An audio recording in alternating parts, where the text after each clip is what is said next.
Alina Bonsell is with us. She is a Republican. She ran for the council there in New York City. And kudos to her for mounting a campaign and giving the voters a choice. And Alina, thanks for joining us here on the Ringside Politics program. Good day to you. Good day. Happy to be here. Yes, it was quite an election. It was the craziest election I think I've seen in my lifetime for a city race. It really got people out in droves. It had, the highest turnout that we've seen since 1993. We had 1 million people vote. So very, very incredible. Obviously, there was a lot of sadness at the end of the night. There's a lot of worry, obviously not just from Republicans, but even moderates, from Jewish voters that voted not to have Mandami as our mayor, and now they're really nervous about what is coming next. Yeah. So, New York at 9/11 was led by a Republican, Rudy Giuliani. And then 24 years later, an Islamist has now been elected, a radical socialist. That's an incredible transformation in 24 years, Alina. Is it just the fact these young people, these young voters, just are moving further and further to the left? So he did something that, I think was very strategic. He talked about affordability, right? He really doubled down on the needs of the majority of the population that we have. The irony is that it's his own party, the Democratic Party. They held, supermajority for 40 years, and they are the architects of the highest inflation we've seen in 40 years. So he essentially, saying, to the tune of what his own party failed at. And then he reframed it that he was going to be the hero to fix it. However, that's not his real agenda. His real agenda is socialism, and also he's anti-Israel, Right. anti-Jew, and there's a lot of things going on behind the scenes So, there. Alina, is there a Republican Party still in New York City? I mean, I know Curtis Sliwa got about 7% of the vote. I mean, does the party need to be rebuilt from top to bottom?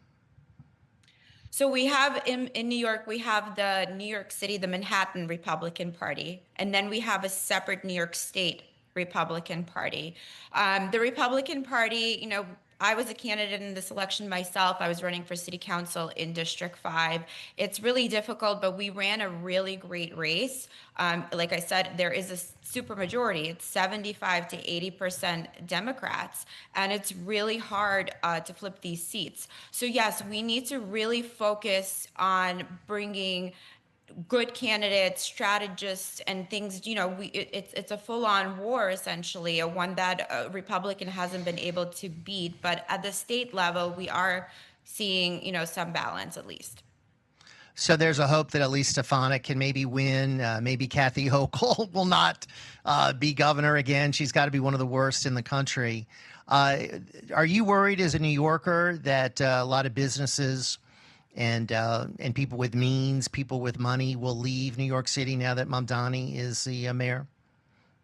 Yeah, we had a huge exodus during COVID, and there's a lot of people planning for a second exodus.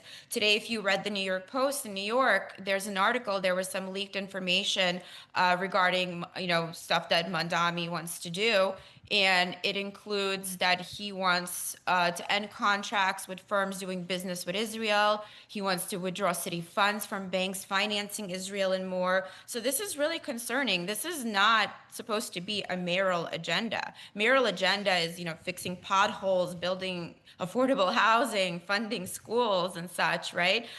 Instead, it's about worldview that is anti-Israel and anti-Jewish and tilted toward foreign ideology that doesn't reflect the needs of our city. So hopefully, Elise is elected, and many Republicans that are running this election. I actually plan to run as well for either a state Senate seat or for the U.S. House of Representatives. So you're not going anywhere, right, Alina? You're staying there, and you're going to try to turn New York around.